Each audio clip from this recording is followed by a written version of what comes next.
ketika kemarin saya acara yang di Pasuruan yang heboh itu, yang Kiai sama Bagus Fadil ke sini kan saya iringi kan sampai ke Jember, Magetan, Tebu Ireng, Lamongan, Sunan Derajat sampai ke Jogja, Gosuat, Pleret itu lah itu terjadi 4 kali insiden, 3 kali matikan lampu, yang 1 kali itu sampai gedor-gedor mau dobrak pintu itu.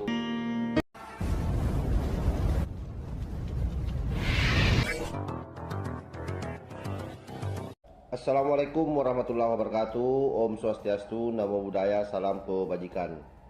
Kembali bersama Tolangi 9 dari Buta Pandutaluti Kabupaten Bulukumba. Video kali ini yang akan saya tayangkan adalah merupakan percakapan melalui via telepon antara Kang Agus Mar Banyumas dengan Gus Faki ya, yang merupakan salah seorang yang memang sudah lama bicara soal nasab dari sisi sejarah dan dari sisi genetik. Ternyata selama ini mendapatkan teror yang saya kira sangat luar biasa sejak beliau mengungkap soal nasab ini. Bagaimana percakapan itu dan ada apa saja yang dibicarakan di dalamnya dan bagaimana motif-motif terornya, serta ada beberapa hal yang menurut saya ini baru kita dapat informasinya sangat mencengangkan. Bagaimana perseteruan yang terjadi antara pribumi dengan kelompok Lawi di Pasuruan, karena kita tahu bahwa Gus Faki ini memang orang yang berdomisili di Pasuruan sehingga bersentuhan langsung dengan beliau ya, yang selama ini memang kita bahas. Bagaimana percakapan itu kita simak secara bersama-sama. Halo. Assalamualaikum. Waalaikumsalam. Mas Agus. Siap. Siap Gus Faki. KRT Wira Didingrat. Sehat? Sehat, alhamdulillah, baru datang sore tadi di Pasuruan. Oh, jenengan tempat tinggal di Pasuruan, Gus? Saya tinggalnya di Pasuruan, lahir Pasuruan, tinggal di Pasuruan. Oh, saya kira di Jogja, ternyata Pasuruan ya? Terahnya dari ayah Jogja, cuma ibu saya orang Pasuruan, jadi saya lahirnya di Pasuruan. Ya, siap. Berarti di wilayah basisnya ya?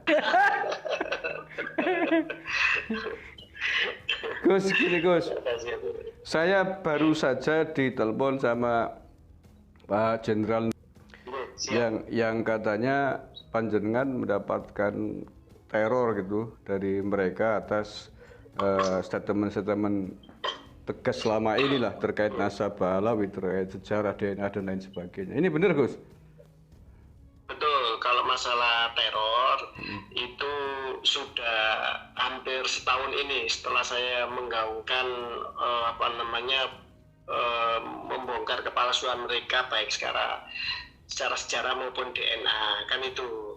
Nah, kalau yang santrinya Taufik Segaf sendiri pernah ke rumah saya untuk mencoba melakukan persekusi, cuma waktu itu kebetulan ada diskusi tim revolusi Pasuruan masalah budaya mau meluruskan aset-aset yang ingin mereka kuasai, karena ada satu masjid peninggalan Muti Adiningrat I, putranya PB2 sebagai Adipati Pasuruan di tahun 1750-an itu sudah jatuh ke tangan mereka menjadi Masjid Assegaf. Nah gitu.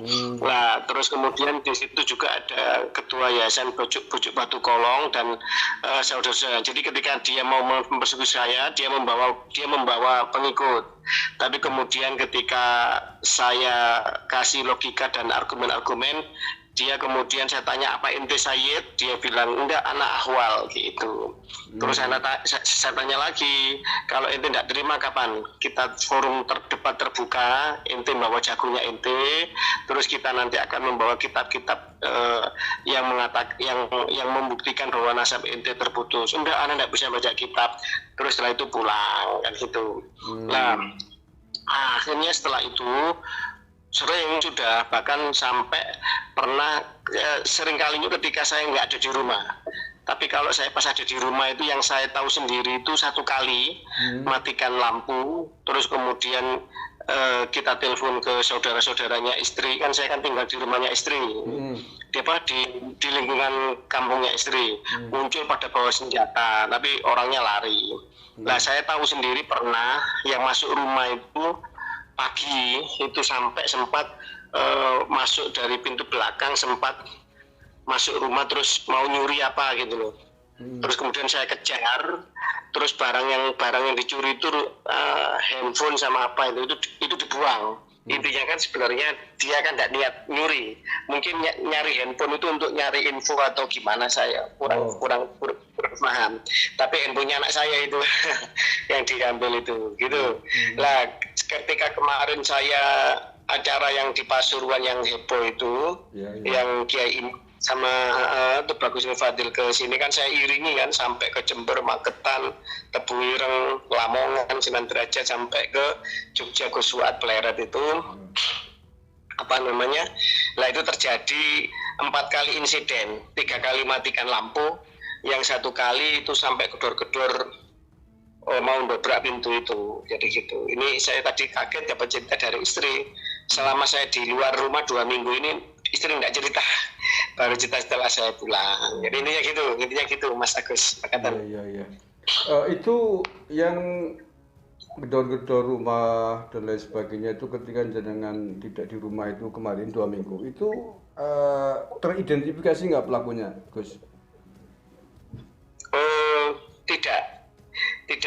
Tidak teridentifikasi karena yang pertama selalu jam setengah dua malam, dan di rumah saya kebetulan belum ada CCTV, dan di rumah itu istri itu ketakutan, wong yang ada laki-laki itu hanya anak saya yang umur 3 tahun, yang lain perempuan semua. Jadi Tapi menurut jenengan kira-kira siapa nih pelakunya? Apakah dari kelompok mereka atau lain? Jadi gini, untuk memastikan siapa pelakunya, yang jelas kalau masalah teror dan apa, sebagai mantan aktivis 98 tidak kaget menghadapi hal-hal seperti itu. Tetapi kan keluarga ini kan juga shock kan. Nah, untuk yang pernah datang ke rumah santrinya Taufik Segaf itu namanya Ja'far Al-Hadar, itu adiknya terkenal sebagai jadi gitu di kecamatan Winongan sini, Bekatan. Lah mengacu kepada yang level lokal saja, namanya Gus Huda bin Abdul Qadir dari Bani Sakarudin yang kemarin kita kholi, yang saya ngundang Kiai Imad dan Tubagus Fadil itu aja pada tahun 2019 pernah hampir diciduk sama polisi atas suruhan Taufik Segaf, dan juga pernah hampir, untungnya kemudian waktu itu kiai-kiai Pasuruan pada merapat ya kan, dan akhirnya kemudian orang yang disuruh minta maaf, jadi gitu. Kok sesadis itu ya? Lah mereka ini kan ya sebegitulah. Kalau ingin bukti bisa saya telepon, bisa saya kasih nomornya Gus Huda Pasuruan yang waktu itu berkonflik langsung dengan mereka kan gitu. Kalau sesadis itu ya jangan tanya, cangkruannya sudah mengumpulkan banyak data, termasuk persekusinya pernikahan itu. Kira-kira jenengan pasca teror ini gimana antisipasinya jenengan? Antisipasi saya, jadi gini, tim saya di Pasuruan itu ada tim budaya, karena Pasuruan secara kebudayaan wilayahnya Keraton Surakarta, maka kami tim kebudayaan ini itu nyambungnya ke Keraton Surakarta secara koordinatif kebudayaan. Tapi untuk secara ke-NU-an kami juga banyak kiai-kiai besar yang juga istilahnya itu punya pasukan gitu. Tetapi pertanyaannya kan tidak mungkin pasukan ini kan menjaga 24 jam. Ya, betul. Tidak mungkin siaga 24 jam kan gitu. Pasti kita harus membutuhkan penjagaan secara pribadi sebagai antisipasi, maksud saya.